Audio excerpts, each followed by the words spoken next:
इतिहास स्थिर नहीं है। जो एक क्षण पहले था वो अब नहीं है और अगले क्षण कुछ और ही होगा। हिटलर के शासनकाल का जर्मनी कुछ और था, उससे पहले वो कुछ और रूप लिए हुए था और अब जो कुछ है वो उससे अलग है तथा आने वाले समय में इससे भिन्न होगा। परिवर्तन प्रकृति का अटल नियम है। जर्मनी कई बार टूटा और फिर संगठित हुआ। उसके टूटने और जुड़ने का क्रम चलता रहा, पर वो एक शक्तिशाली राष्ट्र के रूप में अब भी जीवित है। मैंने इस पुस्तक का अनुवाद करने से पहले कई बार सोचा। हिटलर अपनी गतिविधियों के कारण काफी बदनाम हुआ। उसकी बदनामी के 3 मुख्य कारण थे।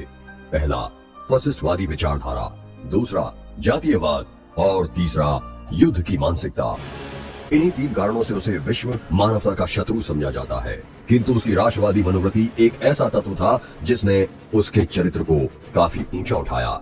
इसी उग्र राष्ट्रवादी प्रवाह की लपेट में वो दूसरे दोषों का भी शिकार हो गया।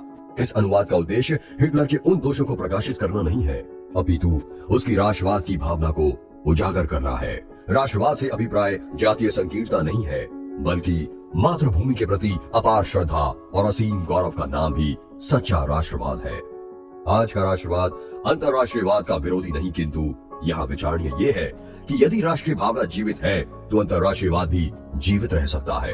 अपने देश से प्रेम, उसके प्रति निष्ठा, देशवासी होने का स्वाभिमान, देश के लिए बलिदान की भावना तथा राष्ट्र के लिए सर्वस्व न्यौछावर करने की चाह जैसे गुणों की हमारे देश को आज कितनी जरूरत है, ये कहने की आवश्यकता नहीं।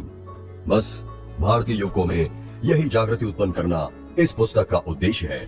मुझे आज यदि भारतीय समाज में कोई दोष नजर आता है जो देश को दीमक की तरह खोखला कर रहा है, तो वो ये कि हम और सब कुछ हैं किंतु भारतीय नहीं है। ये कितने दुख की बात है। या आज हमें अपने आप को भारतीय कहने में संकोच होता है। हमारी भाषा, आचार, विचार तथा व्यवहार में कहीं भी सच्ची भारतीयता नहीं है। भौतिक स्वार्थ ने हमारे दिमागों को ढांप दिया है। हम स्वार्थ के लिए कुछ भी कर सकते हैं। समाज से व्यक्ति का नाता टूट चुका है। बस यही सबसे भयंकर एवं घातक दोष हम भारतवासियों में है और इसे दूर करना ही इस पुस्तक का प्रमुख उद्देश्य है। हिटलर की इस पुस्तक माइन काम्फ में ऐसे अनेक संदर्भ मिलते हैं जिनसे राजनीति के स्वरूप, राजनीतिज्ञों के आचरण, संसद की भूमिका, शिक्षा व महत्व, श्रमिकों एवं साधारण जनमानस की मानसिकता, नौकरशाही, भाग्य एवं प्रकृति, मानवीय मूल्यों और सबसे बढ़कर राष्ट्रीय भावना की महानता आदि का बोध होता है। हिटलर ने अपनी संरचना में वैश्यावृत्ति की कटु आलोचना की है। भिन्न जाति के पिता द्वारा भिन्न जाति की स्त्री से उत्पन्न की जाने वाली संतान को राष्ट्र के लिए घातक बताया है। भगवान और भाग्य के अस्तित्व को स्वीकार किया है। प्राकृतिक दृश्यों का बड़ा ही सुंदर चित्रण किया है। राष्ट्र में युवकों के योगदान की विशेष चर्चाएं की है। प्रचार को सफल बनाने के उत्तम साधनों के महत्व का विधिवत उल्लेख किया है।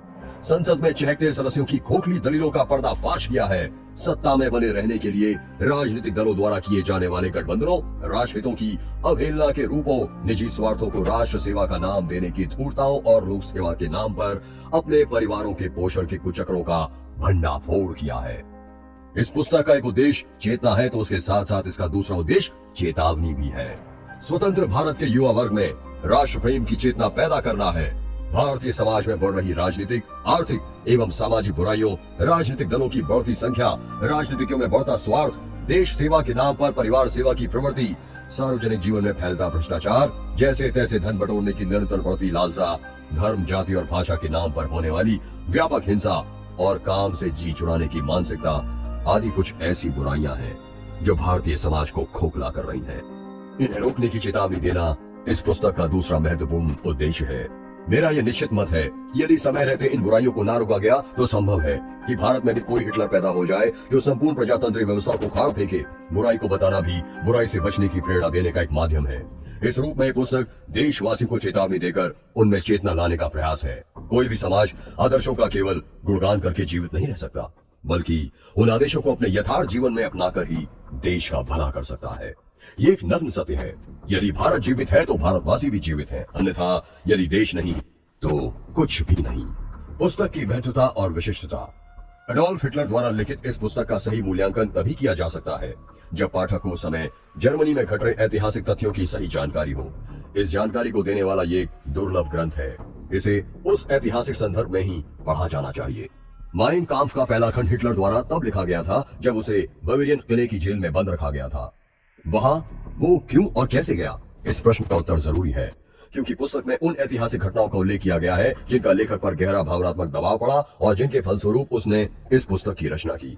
वो जर्मनी के घोर अपमान का समय था, बिल्कुल उसी तरह जैसे एक शताब्दी पहले नेपोलियन द्वारा पुराने जर्मन साम्राज्य को विच्छिन्न कर दिया गया था और फ्रांसीसी सैनिकों ने लगभग संपूर्ण जर्मनी पर कब्जा कर लिया था। वर्ष 1923 के प्रारंभ में फ्रांसीसियों ने जर्मनी पर आक्रमण किया, रूहर किले पर कब्जा कर लिया और राइनलैंड में अनेकों कस्बों को छीन लिया। यह अंतर्राष्ट्रीय कानून का स्पष्ट उल्लंघन था और उस समय ब्रिटिश समाज के सभी वर्गों ने इसका विरोध किया। जर्मनवासी प्रभावशाली तरीके से अपनी सुरक्षा नहीं कर सकते थे क्योंकि वारसाई संधि के अंतर्गत उन्हें पहले ही निशस्त्र कर दिया गया था। जर्मनी के लिए स्थिति को और अधिक भयावह एवं जटिल बनाने के उद्देश्य से फ्रांसीसी शासक राइनलैंड को जर्मनी से अलग करके स्वतंत्र रेनानिया की स्थापना के लगातार प्रयत्न किए जा रहे थे। इस काम को पूरा करने के लिए अंधाधुंध पैसा खर्च किया जा रहा था और जले पर नमक ये कि स्वयं अनेक जर्मनवासी धन के लोभ में शत्रु की सहायता कर रहे थे। दूसरी ओर उसी समय फ्रांस के अधीन बवेरिया के पृथक्करण के लिए एवं एक स्वतंत्र कैथोलिक राजतंत्र की स्थापना के लिए भारी आंदोलन चलाया जा रहा था। ये सब बिल्कुल उसी प्रकार से किया जा रहा था जैसे कि सन 1805 में नेपोलियन ने मैक्सिमिलियन को बवेरिया का पहला राजा बनाकर किया था। राइनलैंड का पृथकवादी आंदोलन बहुत अधिक जोर पकड़ गया, यहाँ तक कि कुछ मुख्य जर्मन राजनीतिज्ञों ने भी उसका समर्थन किया। उनका ये सुझाव था कि यदि राइनलैंड को पृथक कर दिया जाए तो जर्मन गणराज्य के लिए फ्रांस के साथ क्षतिपूर्ति के बारे में सौदेबाजी करना आसान हो जाएगा। बवेरिया में यह आंदोलन इससे भी आगे बढ़ गया, परंतु इसे लागू करने में अनेक उलझने थीं, जिनका परिणाम दूरगामी था। उदाहरण के तौर पर यदि बवेरिया में स्वतंत्र कैथोलिक राजतंत्र की स्थापना की जाती तो दूसरा कदम संभवतः हैब्सबर्ग राजा के अधीन कैथोलिक जर्मन ऑस्ट्रिया के साथ संगठन होता।